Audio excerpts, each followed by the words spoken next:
Reunited after 5 years apart, the CEO cries when he sees the twins standing next to his black ex-wife. Subscribe and tell us where you're watching us from today. The tall, shiny buildings of Manhattan sparkled as the sun went down. Vera Harrison stood in the bathroom, fixing her blazer. Her heart was beating fast. Even though she had given many talks before, this one was different. She was going to talk to people from a big company, Riverside Corporation. This was the same company that took her husband away 5 years ago. "Shiami, you look beautiful," said a sweet voice from Vera's phone. It was Isabella, one of her twin daughters.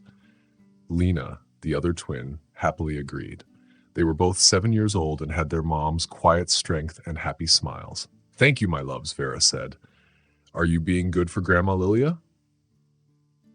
"We're making dinner," Lena said proudly. "Grandma is teaching us her special mac and cheese recipe." Vera smiled. She imagined her two girls with their matching dark curls helping Grandma in the kitchen. "Save some for me," Vera said. "I'll be home after my big meeting." After saying goodbye, Vera looked one last time in the mirror. Her navy blue suit looked great against her deep brown skin.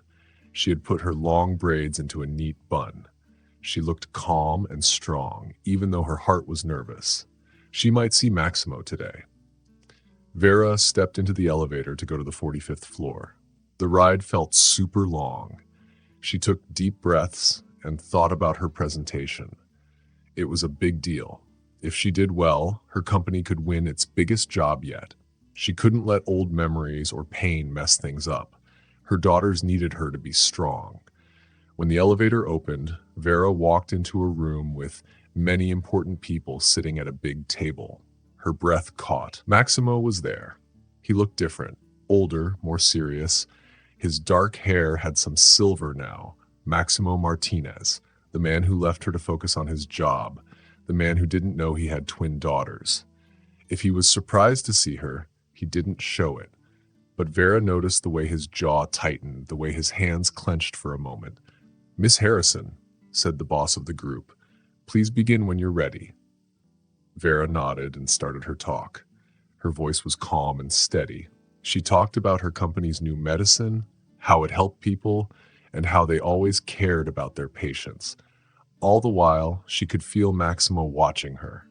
She remembered the dreams they once had, the promises he broke, and the strength she had found after he left. "Very good," Maximo finally said. His voice gave her goosebumps. "But how do you keep so many patients coming back?" Vera looked him straight in the eyes. "By never leaving the people who count on us." Her words had two meanings, and Maximo seemed to know it. But Vera kept going, answering questions like a pro. When she finished, some people nodded and smiled. "Thank you, Miss Harrison," said the boss. "We'll let you know our decision next week."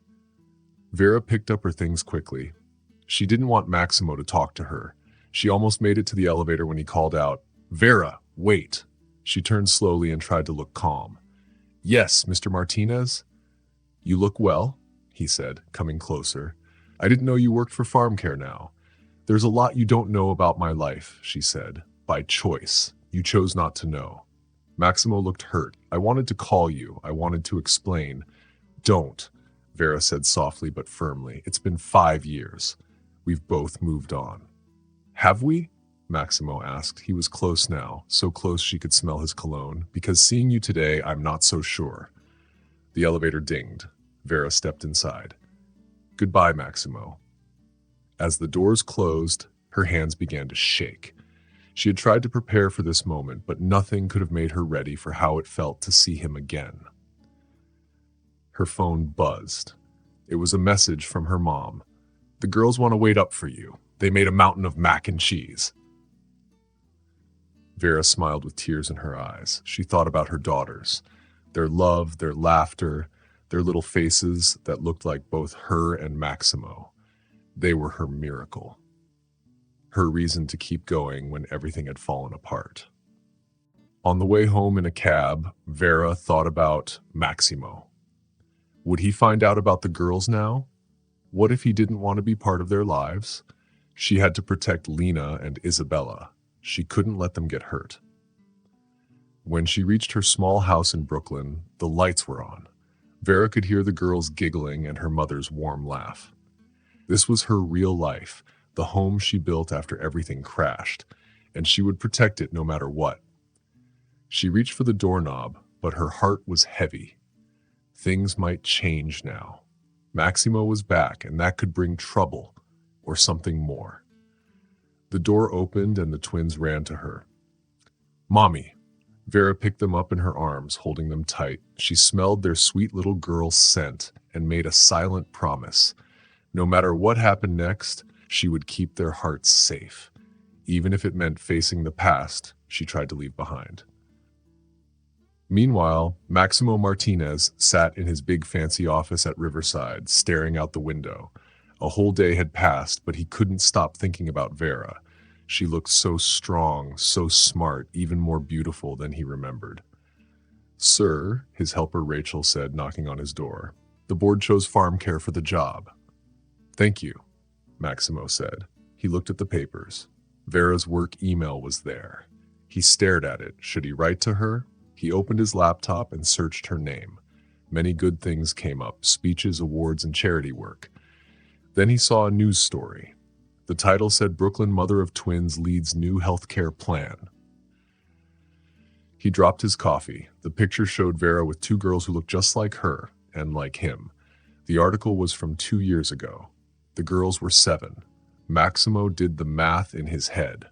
7 years ago. That was right before he left for a job in London, the job that became permanent. He had walked away from his family without even knowing. "Rachel," he called, "cancel all my afternoon meetings." The drive to Brooklyn took forever. His mind was full of questions. Why hadn't Vera told him? But then he remembered he had changed his phone number, moved far away, and focused only on work. He made it impossible for her to reach him. He found Vera's house from the photo. It looked cozy. He waited in his car. Then he saw them, 2 girls in school uniforms running up the steps. An older woman, probably Grandma Lilia, followed them. Then Vera came home. The girls shouted, "Mommy," and ran to her. Maximo watched from the car. She kissed their heads, checked their bags, and led them inside. It was such a simple moment, but it meant everything he had missed. His phone buzzed. It was work. But for the first time in 5 years, he didn't care about work. Later, in his fancy apartment, Maximo looked around. Everything looked expensive, but cold. The furniture, the art, the view, it all meant nothing now. He opened the article again and stared at his daughters. Lena and Isabella. They had his dark hair, Vera's curls, her sweet eyes. What first words had he missed? What stories didn't he know? His phone beeped. A message from his mom. "Mijo, are you okay?" He answered, "I saw Vera today." She quickly replied, "And?" He typed, "I found out I have twin daughters. They're 7. His mom called right away.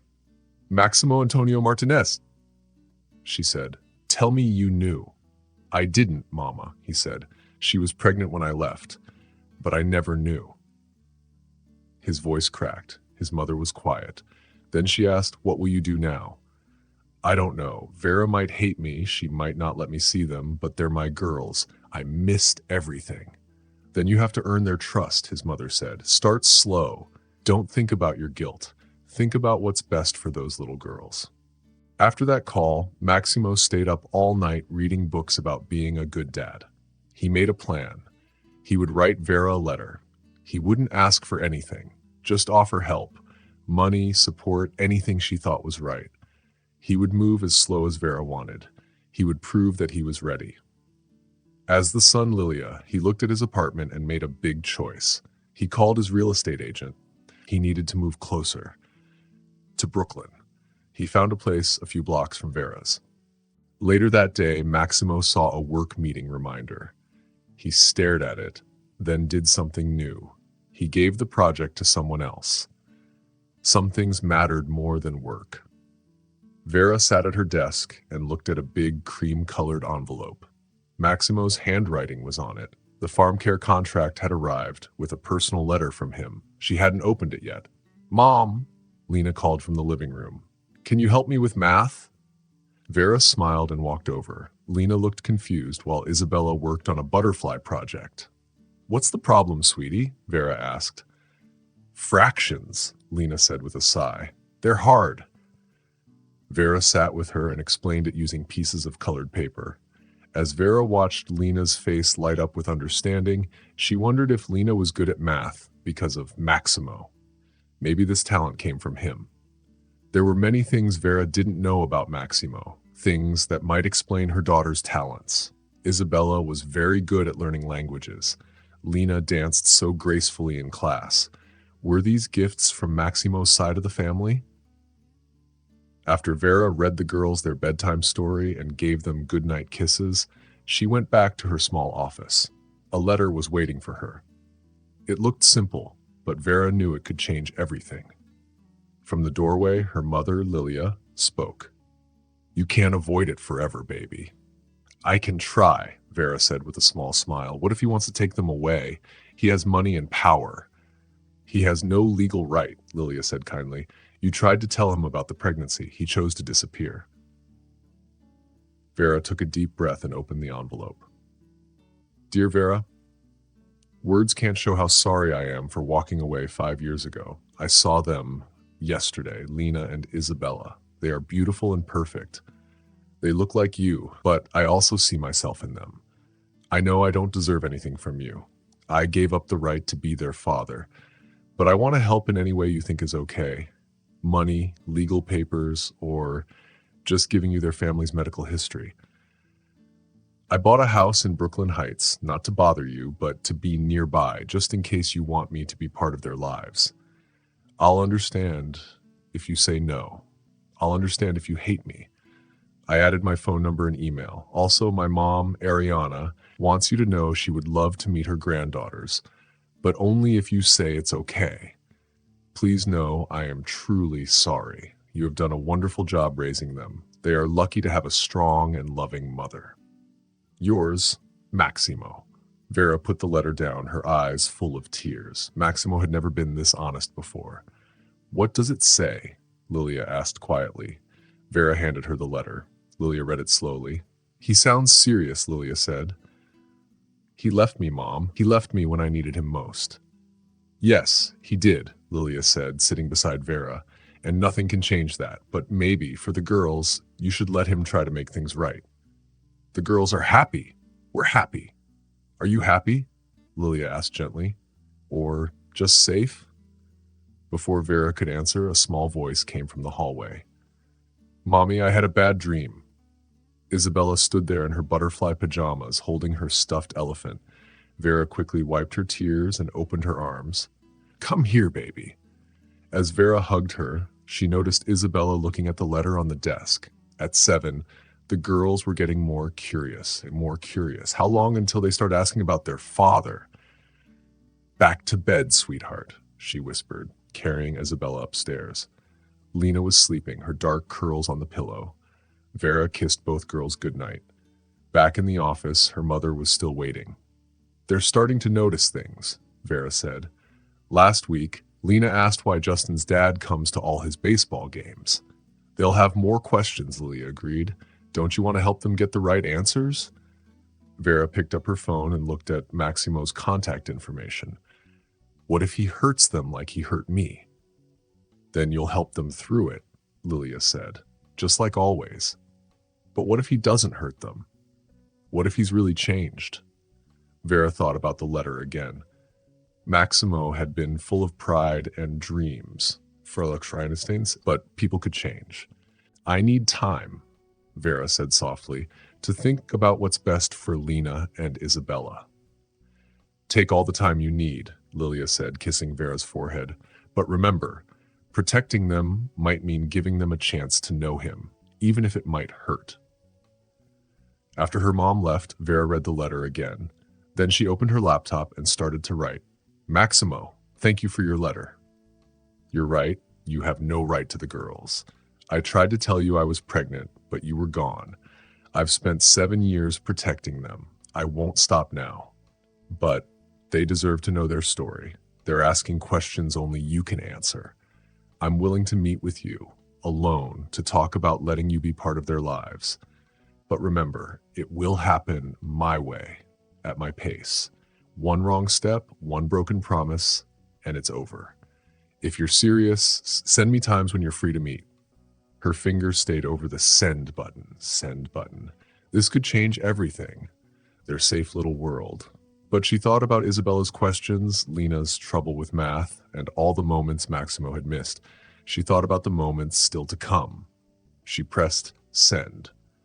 Vera chose a quiet cafe in Manhattan for their meeting.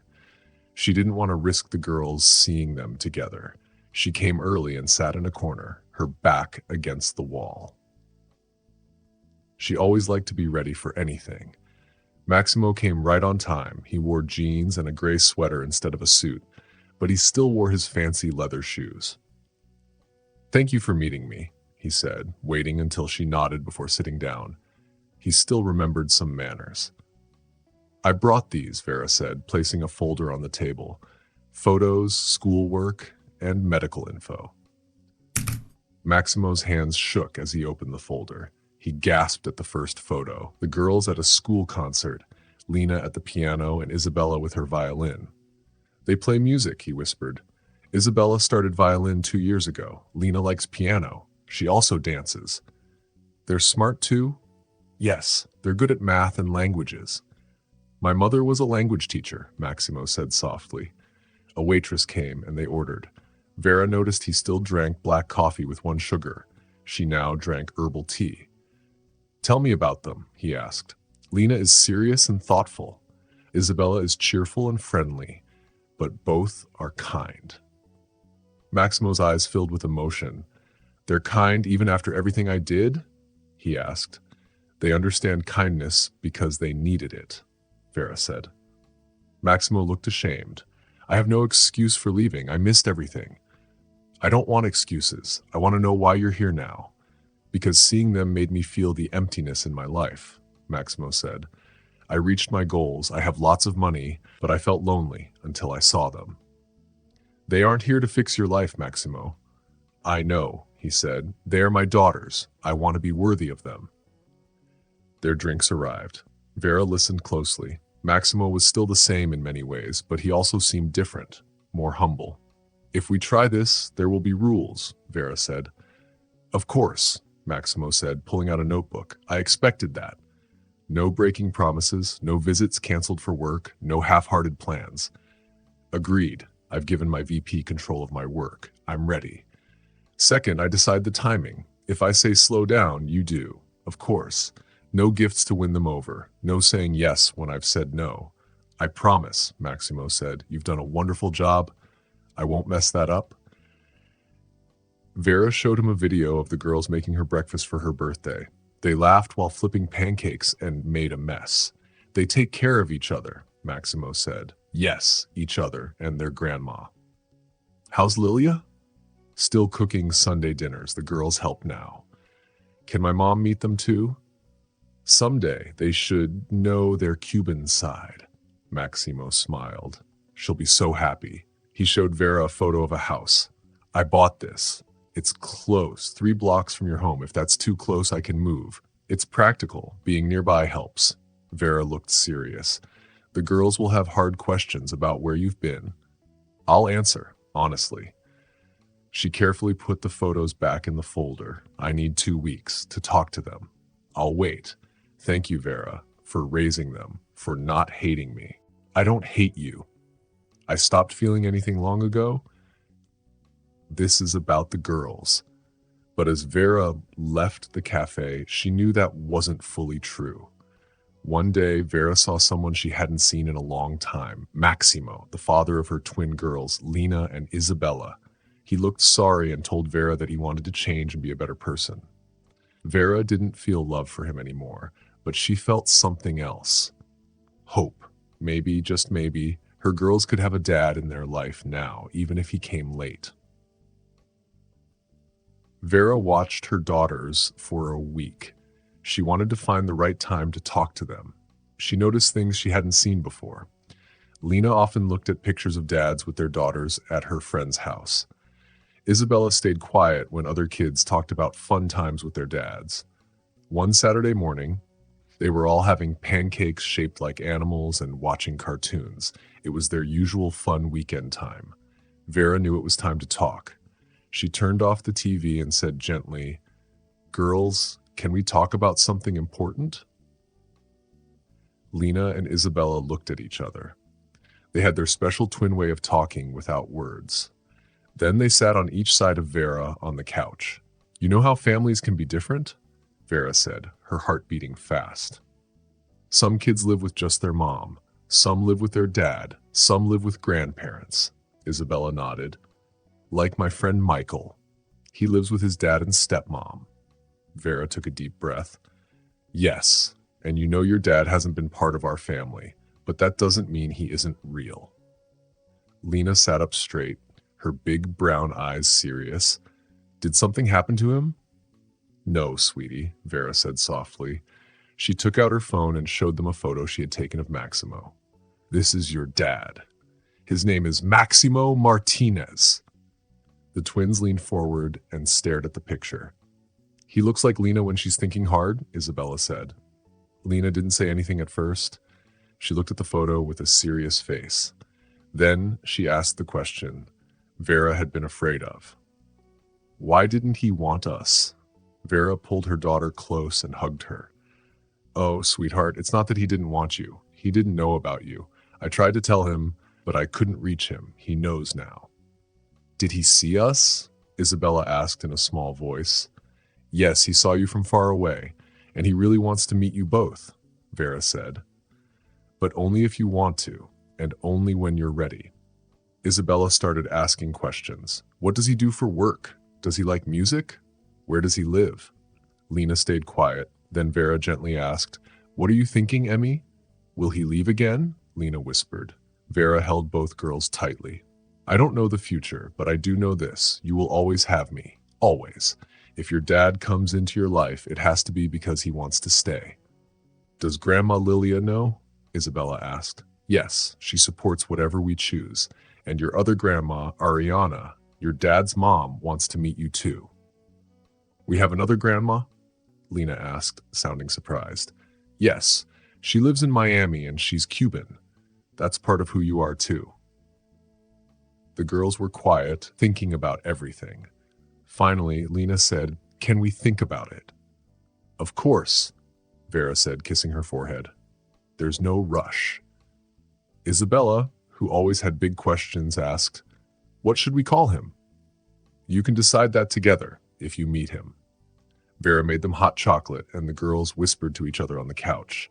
They had a special bond, a twin language no one else understood. Just then, the doorbell rang.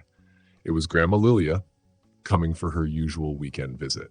She took one look at Vera's face and knew something big had happened. "Well," Lilia said, hugging the girls, "I think this is a day for my special triple chocolate cookies. Who wants to help?"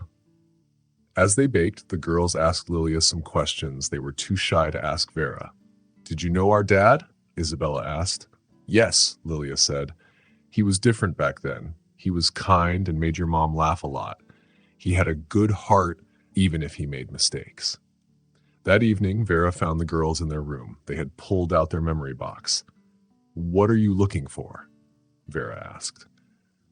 "Pictures," Isabella said, "to see if we look like him." Vera showed them more photos Maximo had sent. "You both have his smile," she said. "Lena, you have his eyes. Isabella, you love music like his mom did." The girls looked at the photos quietly. Then Lena asked, "Can we meet him?" "Just once?" Isabella nodded. Vera hugged them both close. "Are you sure?" "Yes," they said together. That night, Vera texted Maximo, "They want to meet you, but we'll go slowly. A short meeting in a safe place." Maximo replied quickly, "Thank you. I'll do whatever you think is best. Just tell me when and where." Vera watched her girls sleeping. Lena had kicked off her blanket again. Isabella was hugging her stuffed elephant. They looked so peaceful. Vera hoped she was doing the right thing, but deep in her heart, she knew. They deserved the chance to know their dad. A few days later, Vera took the girls to the Brooklyn Children's Museum for the big meeting. It was fun, friendly, and full of activities. The perfect place. Vera knelt in front of them. "If you ever want to leave, just squeeze my hand twice, okay?" The girls nodded. They wore matching red sweaters and looked a little nervous. Vera saw Maximo first. He wore jeans and a blue sweater. He looked nervous too. "Girls, are you ready?" Vera asked. The girls held hands and walked with Vera to Maximo. "Lena, Isabella," Maximo said gently, kneeling down, "I'm so happy to meet you." "You look like your picture," Isabella said. Maximo smiled. "I hope that's good." "Your eyes are like mine," Lena said quietly. Maximo nodded. "Yes, and I hear you play piano, and Isabella plays violin. That's amazing." "Do you want to see the music room?" he asked. "They have instruments from all over the world." The girls nodded. In the music room, Isabella found a special guitar. "My dad used to play that," Maximo said. "He taught me a little." "Can you show me?" Isabella asked. Maximo looked at Vera. She nodded. He gently played a soft Cuban song. "What's that called?" Lena asked. "Guantanamera," he said. "My mom used to sing it to me." "Will she sing it to us?" Isabella asked. "She'd love to," Maximo said. They played and talked more. In the science area, Lena built a bridge and Maximo helped her. "She's like you," Maximo said to Vera, "always thinking and planning. Isabella is like your mom." Vera smiled. Then in the butterfly garden, Lena asked the big question. "Why didn't you try to find us?" Maximo sat down. "I made a big mistake," he said honestly. "I was too busy with work. I didn't know your mom was going to have you, but I should have stayed in touch. I missed so many moments I can't get back. But I'd like to be here now, if you let me." The girls looked at each other, talking with their eyes again. "Do you promise not to leave?" Lena asked. "I've moved close by," he said. "I changed my work schedule, and I promise to be here for you, if you want me to." Vera looked at her watch. They had been at the museum for almost 3 hours. "Girls," she said, "we should think about going home now. Grandma Lilia is coming for lunch, remember?" To Vera's surprise, both girls looked sad.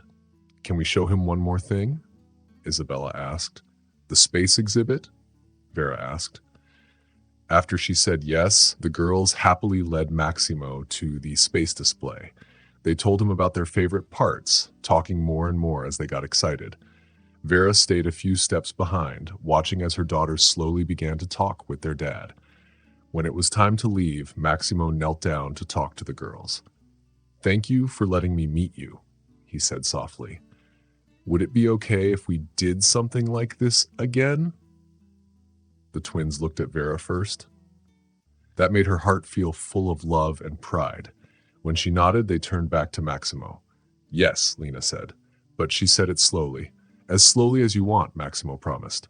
"We can take our time." On the ride home, the girls were quiet. They were thinking about everything that happened. "You okay?" Vera asked, holding their hands. "He's nice," Isabella said. "Different from what I thought," Lena added. "More real." Vera understood. Maximo was no longer just an idea or a name. He was a real person, someone who looked like them, someone who shared their talents and their blood. "That's why we need to tell their stories," Elena added. The afternoon passed with lots of important talks and big plans. They decided to name the new community center the Victor Hartley Community Center. The center wouldn't just offer scholarships, it would also help with mentoring, therapy, and career programs. At dinner that night, Sophia noticed Benjamin seemed different. He seemed happier and more present, not thinking about work like usual. "I found something today," Benjamin said after the kids went to bed. He pulled out an old photo from his briefcase. It showed a teenage Victor sitting on the steps of the library they were renovating. He had a book open in his lap. "Where did you get this?" Sophia asked, gently touching the picture. "It was in the local library archives," Benjamin answered. "Victor used to help younger kids with their homework there when he was in high school." Benjamin paused, his voice becoming a bit husky. "He always knew what he wanted to do, didn't he? He knew his purpose was bigger than the Hartley business." Sophia hugged Benjamin tightly, feeling tears fill her eyes. And now we're helping him fulfill that purpose through the twins and through this center. I got an interesting call today, Elena said, joining them. Boston University wants to work with the center. They want to give guaranteed spots to the scholars who qualify. Everyone was excited. This was just one more sign that Victor's dream was strong and that it would continue to grow. Later that night, the house was quiet. Sophia found Benjamin in the twins' room, watching them sleep. Lila was holding on to her teddy bear, a gift from Victor.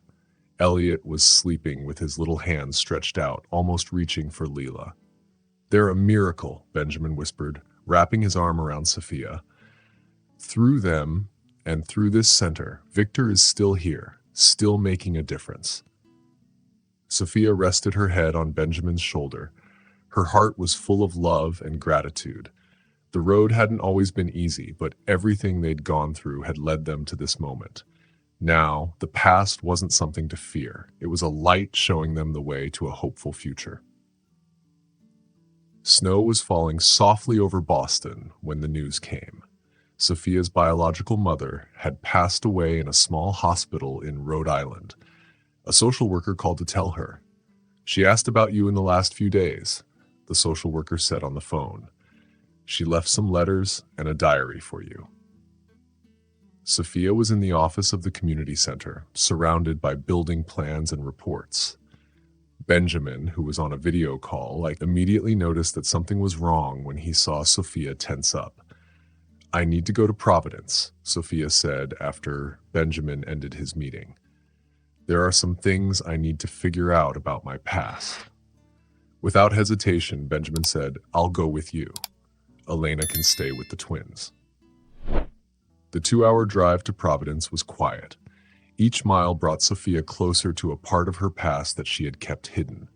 The hospital was small and plain, its beige walls contrasting with the white snow outside. Mrs. Rivers passed away peacefully, the nurse at the hospital told them when they arrived. She spent her last months organizing documents and writing letters. She wanted to leave something behind. Sophia opened the first envelope with trembling hands. The handwriting was delicate and unsure. "Dear Sophia," it started, "you must have so many questions, so many reasons to be angry with me. But please know, giving you and Mia up was the hardest thing I've ever done. I was only 19, with no family, and a disease the doctor said was terminal. I wanted you to have the chance I couldn't give you. What the doctors didn't expect was that I would survive. I spent years in treatment, not only fighting for my life, but carrying the weight of that decision. I watched you grow from afar. I saw you become a strong woman. I saw your wedding in the paper and read about your babies. You've given your family something I couldn't give mine, unconditional love." Sophia paused and wiped her eyes. "Please forgive me if you can. With eternal love, Rebecca Rivers." Benjamin held Sophia as she cried. For so many years, she had questions that now were being answered. In the diary, they found more photos of Sophia and Mia growing up, newspaper clippings, and notes on important moments Rebecca had watched from a distance. "She never really abandoned us," Sophia whispered. "She just loved us enough to let us go." The impact of this discovery stayed with Sophia. The next day, Mia came to visit. She had found an old photo of Rebecca, smiling even though she looked tired and worn. "She loved us, Sophia. In her own way, she loved us." Ava, who was with them, said softly, "A mother's love doesn't always look the way we expect. Sometimes, the hardest choices are made out of love." The next few days brought more discoveries from Rebecca's papers. They found stories about Sophia and Mia's grandparents, people they had never met. There was even a cultural history they had lost. Now they could share that with the twins. Sophia decided, "I want to put something of her into the community center. Rebecca was a nurse before she got sick. Maybe we could create a medical wing and name it after her." Benjamin smiled, seeing the same determination in Sophia that he had fallen in love with. "The Rebecca Rivers Wing for Community Health. I think that sounds perfect." The project grew. It would not only provide basic medical care, but also support programs for single mothers and families in need. This was a way to honor both Victor's legacy and Rebecca's memory, two different kinds of love that had shaped the Hartley family. "Nothing happens by chance," Ava said one evening. "Victor, Rebecca, the two of you, all these stories of love and loss are coming together to create something bigger than we could have imagined." Sophia looked at her family gathered around. Benjamin was playing with the twins, Mia was telling stories, and Victor's picture smiled down from the wall. She felt a deep peace.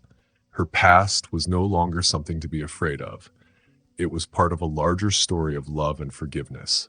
Benjamin raised his glass during dinner. "To Rebecca," he said, "who taught us that true love sometimes means letting go." "To Rebecca," everyone echoed. Sophia felt tears of gratitude on her cheeks. Her heart was full, and she knew that past and present had merged into a promise for the future. The Victor Hartley Community Center was about to open. The twins were turning 1, and Sophia was excited to combine the celebration with the opening of the center. She felt it was the perfect way to honor all the kinds of love that had shaped her family. "The medical equipment arrives tomorrow," Dr. Catherine Preston, the new head doctor at the center, told Sophia. "And we already have a waiting list for our prenatal program." Sophia smiled, thinking about how many mothers would get the help that Rebecca never had. The old building looked beautiful now, with bright colors and spaces designed to make everyone feel comfortable. Benjamin came into the office holding a brown envelope. "We found something else in Victor's apartment," he said softly. Sophia's heart raced. Over the past months, every new discovery about Victor had felt like a gift. Benjamin placed the envelope on the table between them. "It's a will," he said quietly. "He wrote it 2 weeks before the accident. He must have suspected the pregnancy." Sophia opened the envelope with trembling hands. The will was simple, but what it said was huge. Victor had left clear instructions for how his part of the company should be handled if anything happened to him, and he specifically mentioned any children he might have with Sophia. "He knew," Sophia whispered, her eyes filled with tears. Benjamin wrapped his arms around her. "He wanted to protect you and the children, even if he wasn't sure." News of the will spread quickly, and the company board called a special meeting. This time, though, there was no gossip or suspicion, just respect for Victor's wisdom. "This changes everything," Amanda Peterson, a board member, said. Victor thought ahead. He set clear rules to protect his children. Elena, who was at the meeting, smiled. "My son was always wiser than he seemed." The preparations for the twins' first birthday party were in full swing. Sophia had decided to hold the party along with the opening of the center. It felt like the perfect way to celebrate the love that had shaped their family. "Lila took her first steps today," Mia said, helping with the decorations. Everyone stopped when they heard the news. It was in moments like this that Victor's presence felt strongest. In the babies' smiles, in their little achievements, and in the way they seemed to recognize their father's picture. "Elliot is almost walking too," Sophia added, watching her son try to balance on the sofa. "He has the same determination that Victor had." Later that evening, when the children were asleep, Benjamin found Sophia on the balcony looking at the city lights. "What are you thinking about?" he asked, handing her a glass of wine. "About how life comes full circle," Sophia said. "Victor gave us more than a business or a building. He gave us a purpose." Benjamin nodded. "The center already has over 100 applications for the scholarship program. Can you imagine how many lives will be changed?" Sophia smiled, "Just like mine was." The opening day was sunny, as if even the weather wanted to celebrate. The center had colorful banners and a big crowd. Elena came out carrying Lila, who wore a sky blue dress, just like the one Victor had worn on his first birthday. Elliot, in Benjamin's arms, looked handsome in his little suit. "To Victor," Sophia said into the microphone after the speeches, who taught us that the real legacy isn't in buildings or money, but in how we change lives. The doors to the center opened, and with them, a new chapter in the Hartley family began. It wasn't just a memorial for Victor or a tribute to Rebecca. It was proof of how love can turn pain into purpose. Look, Benjamin whispered to Sophia, pointing to the twins. They were walking hand in hand toward Victor's picture in the lobby. They know. They've always known. The Victor Hartley Community Center quickly became famous, even reaching beyond Boston. In just 3 months, the Rebecca Rivers Wing helped more than 200 mothers who were in difficult situations. The scholarship program was also helping people all over Massachusetts. Sophia was sitting in her downtown office, looking at reports about how the center was making a difference. Just then, Catherine Preston came running in. Sophia, you need to meet someone. Catherine said excitedly. The doctor told me you should meet her. A young woman no older than 17 walked into the room. She was holding a baby in her arms. The look on her face was a mix of fear and determination, a look Sophia knew all too well from her own past. This is Amelia Catherine, Catherine introduced.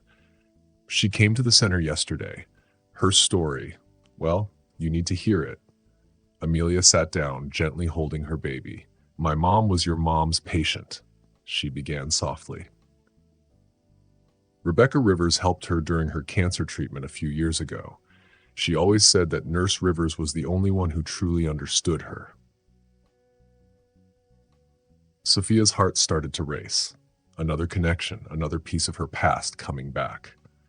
Amelia continued, when I found out I was pregnant, my mom told me about Rebecca's story. She told me how Rebecca had to make difficult choices for love. That's why I came here for help. Later at dinner with Benjamin and Alina at Hartley Manor, Sophia shared the story with them.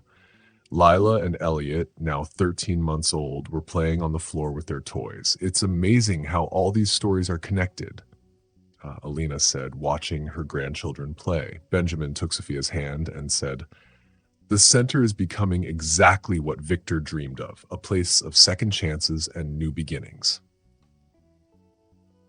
Just then, Elliot stood up for the first time and took 3 little steps toward Sophia. Mama, he said, making everyone cry happy tears. He always knew the perfect moment, Benjamin said, his voice breaking. He knew how to make a moment unforgettable. Mia, who had quietly come in for dinner, captured the moment with a photo for the center's memory album. In the following days, Sophia worked on a new project. She decided to make a photo exhibit at the center, telling the stories of people who had found new hope through Victor and Rebecca's legacy. Amelia and her baby would be part of the exhibit, along with other families who had been helped by the center. One morning, Catherine brought Sophia an old photo from the hospital archives. The photo showed Rebecca Rivers smiling next to a patient, her nurse's badge shining under the bright lights. The date on the photo was just a week before Rebecca found out she was sick.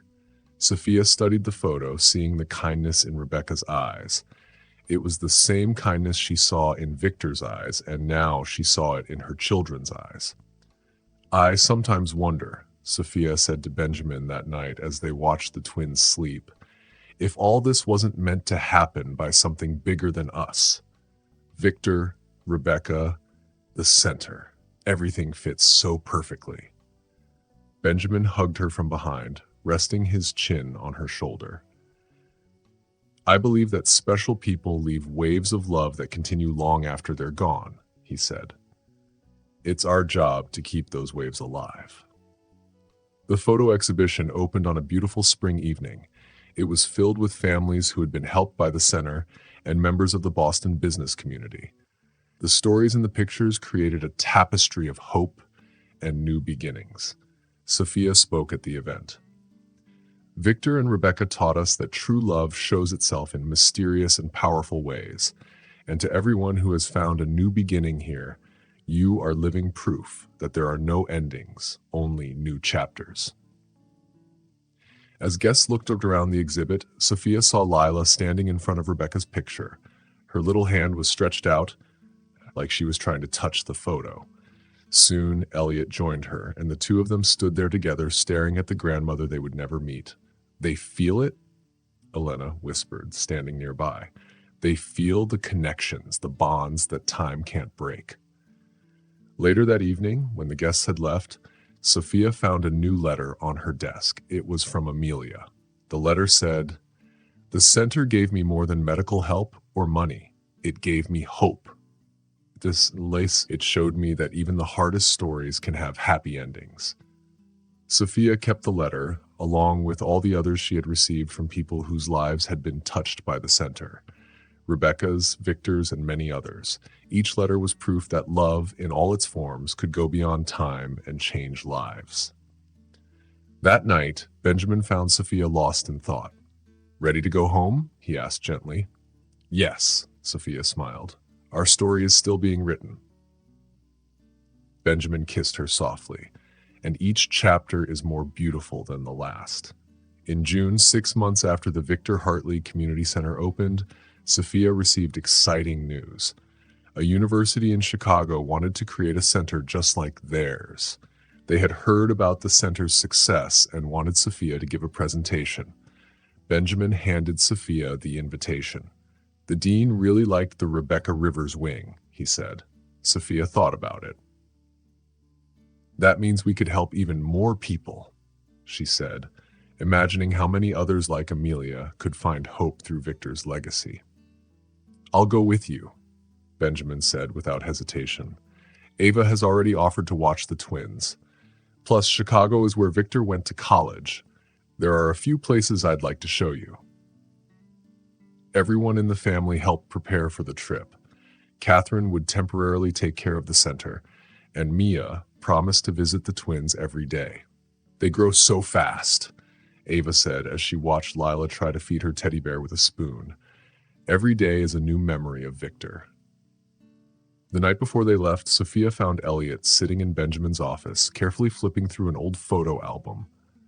"Papa J," Elliot said, pointing to a picture of Victor. It was a nickname Ava had taught the twins. "Yes, love," Sophia said, sitting next to him. "That's Papa J." Sophia's heart filled with emotion as she saw how Elliot was already starting to show traits of his biological father. Chicago was hot when they arrived. Benjamin had booked a hotel room with a view of the magnificent Mile. Victor used to say that some of his best ideas for his projects came during walks down this street, Benjamin explained. Before the big presentation the next day, Benjamin took Sophia to Victor's old dorm at college. "This is where Victor began to develop his passion for helping others," Benjamin said. Sophia touched the wall of the dorm, imagining Victor walking there, dreaming of making a difference. Benjamin smiled. He left his mark everywhere. The presentation the next day went well. Sophia shared real stories about Amelia and other families whose lives had changed, thanks to the center. The audience was moved by the stories and the legacy of Victor and Rebecca. At the end, an elderly woman stood up and said, "I knew Victor Hartley. He was my student. He always said he would one day create something that would change lives. It's beautiful to see that dream come true through you." The meeting stayed with Sophia and Benjamin throughout dinner that night. "Sometimes I wonder," Sophia said, playing with her wedding ring, "if we're living up to his legacy." Benjamin took her hand. "We're not just keeping Victor's legacy alive," he said. "We're making it even bigger. And now," he smiled, "Chicago will have its own version of the center." When they returned to Boston, the news that Chicago had approved the project was met with excitement. Ava hosted a small celebration at Hartley Manor. Lila and Elliot were running around in the garden while the adults discussed the next steps. "Victor would be so proud," Ava said, watching Lila build a tower with blocks.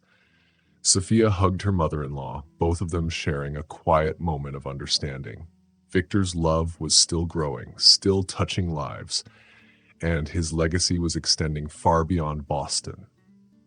That night, after putting the twins to bed, Sophia found Benjamin in his office working on plans for the new center in Chicago. Do you know what impresses me the most? He asked, looking up from his papers. How each new chapter in this story brings us closer to Victor, not further away. Sophia walked over and kissed him on the forehead. Because true love knows no boundaries. It just grows, changes, and finds new ways to flourish.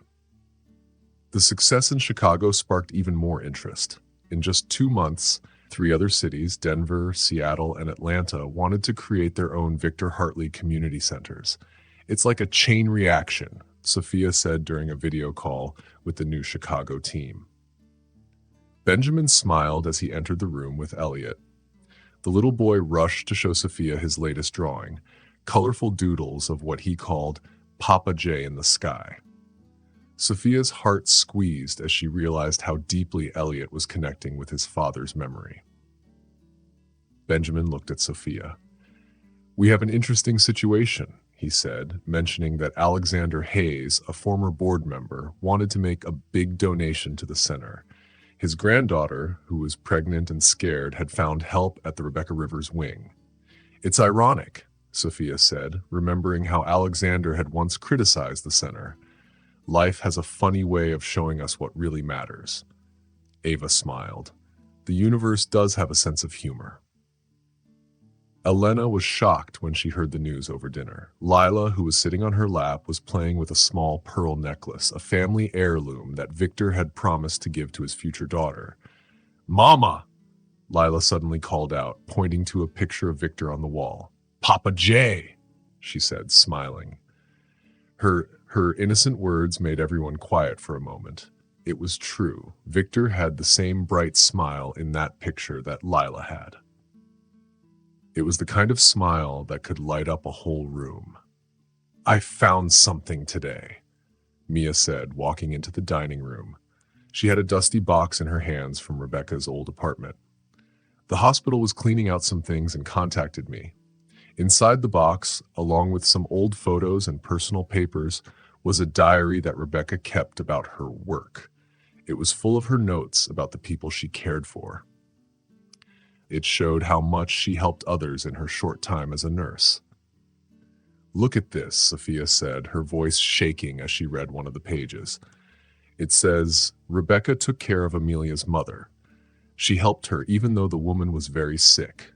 She tried her best to give her daughter a good life, even though she knew she didn't have long to live." Benjamin gave Sophia a hug from behind. They both felt the weight of this discovery. "It feels like there's a connection," he said quietly, "like Rebecca helped us find our way here."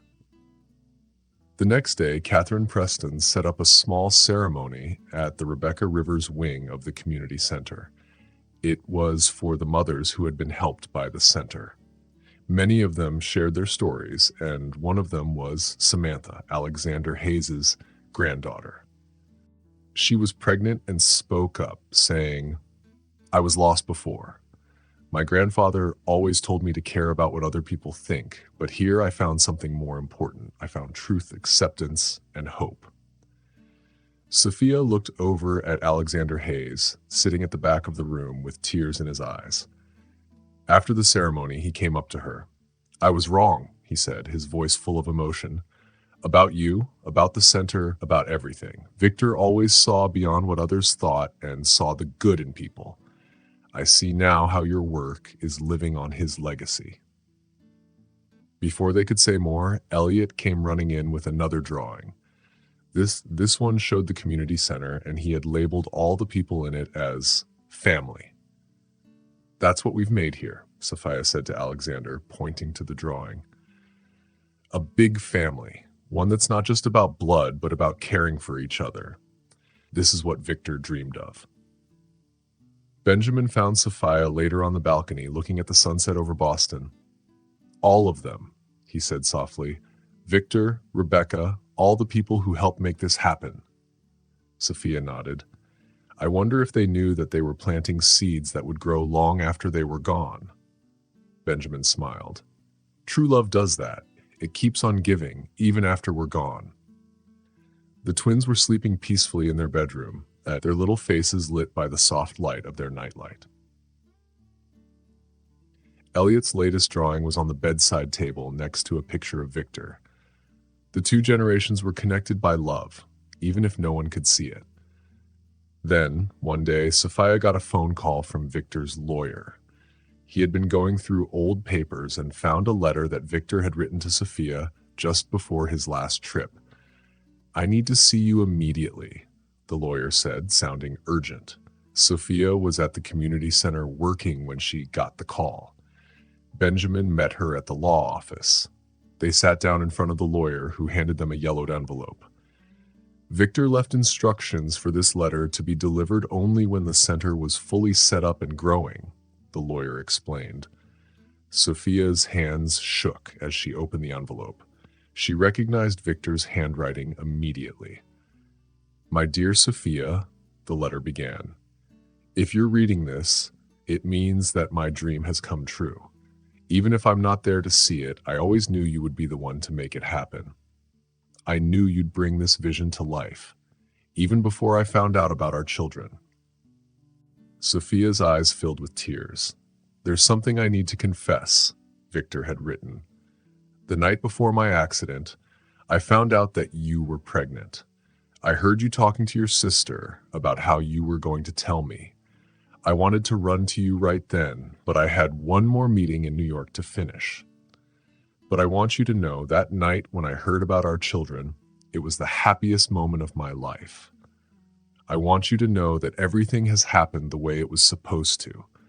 I've enclosed the deeds to a property on Martha's Vineyard, a place where our family can grow away from all the stress of the city. It's my gift to you and our children." Sophia cried silently, feeling the weight of Victor's love in his words. The lawyer added, "There's one more thing. Victor set up an educational fund for not just his children, but for all the children who are helped by the center. It's called the Rebecca Rivers Fund, in honor of his mother." Sophia's heart swelled with emotion. "Victor knew," she whispered. "He knew about the pregnancy. He was already planning a future for us." On their way home, Sophia and Benjamin stopped at the community center. The twins were there, taking part in a music therapy session. Lila ran up to them. "Grandma showed us pictures of Papa J playing the piano," she said, smiling. Elliot, who was always quiet, walked over holding a photo of Victor at the piano. "Just like me," he said, pointing to the photo and then to his own little hands, which were playing a tiny piano in the center. Ava, who was watching, smiled with tears in her eyes. "Victor always said that music could heal," she said. "And now his music is still helping." Later that night, after they put the twins to bed, Sophia and Benjamin visited the house on Martha's Vineyard. The house was beautiful, a Victorian building with a view of the ocean. It was exactly the kind of place Victor would have loved. "He thought of everything," Benjamin said, looking out at the water. "Even though he's not here, he's still taking care of you, all of us." Sophia smiled. "You're part of his legacy too, Benjamin. The center wouldn't be here without your vision." Back in Boston, Ava was going through Victor's old sheet music. "I thought we could use some of these for the music therapy program," she said, showing them to Sophia. "That's a great idea," Sophia agreed. She looked at the music, remembering how Victor used to play those songs. Each note seemed to tell a story of love and loss and the love they shared. "Victor has managed to combine his two greatest passions, music and helping people," Benjamin said as he looked through some papers. "The Rebecca Rivers Fund is going to help more than 100 students next year." Sophia smiled, thinking about how Victor's love, which had once seemed like a shadow in her life, had become the thing that brought her and Benjamin even closer together. A few weeks later, the Victor Hartley Community Center expanded to 5 more cities. It was the twins' second birthday, and Sophia was in her office when Catherine Preston came in with a tablet. "You need to see this," Catherine said, showing Sophia an article from the New York Times. It was about the center's success. The article was titled "The Legacy of Love," and it talked about how the center had become a national movement, helping thousands of people across the country.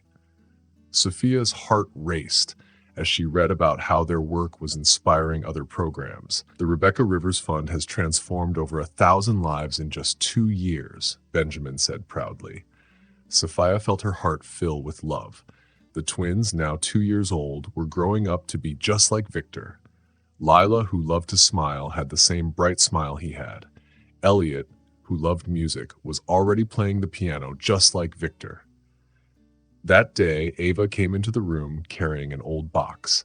"I found some more of Victor's sheet music," she said. She also pulled out a USB stick that was labeled, "For Sophia and my children when the time is right." Sophia felt her heart stop for a moment. Another message from Victor. Benjamin plugged the USB stick into the computer and Victor's face appeared on the screen, smiling just like he always had. "If you're watching this," Victor's voice said, "it means that the center is growing beyond Boston. Sophia, my love, I always knew you would make this dream come true." He continued, "Benjamin, thank you for helping our family and for expanding this dream." Sophia held Benjamin's hand tightly while the twins watched, their eyes wide as they saw their father, even though they had never met him. Victor spoke directly to them. "Lila, Elliot, you are my greatest gift. Through you, my love continues to live and touch other lives." The video ended with Victor playing a song on the piano, one that Sophia recognized immediately. It was the same song Elliot was learning to play. Benjamin whispered, somehow he knew it would all fit together. Victor's music became the theme for the center's music therapy program. Catherine told Sophia that the patients loved it. It brought them hope and healing. At the twins' second birthday party, not only at the Hartley Mansion but also at the center, families gathered to celebrate their stories. Sophia smiled as she watched her children. Elliot was playing the piano and Lila was dancing with a group of kids. "It's a symphony," Ava said softly, watching the children. "Every story is a note in the melody that Victor began." As Sophia and Benjamin watched the sunset that night, Sophia thought about how Victor's love, which she once feared would be an obstacle, had become the thing that guided their lives. True love never ends. It just finds new ways to grow. And so, under the stars, as the twins slept to the sound of the ocean waves, Sophia and Benjamin continued to build their own symphony of love, honoring Victor's legacy and making sure that it would continue to live on through their actions for generations to come. Thanks for watching. If you liked the story, don't forget to subscribe, like, and share your thoughts in the comments. Check out our other videos too. See you in the next one.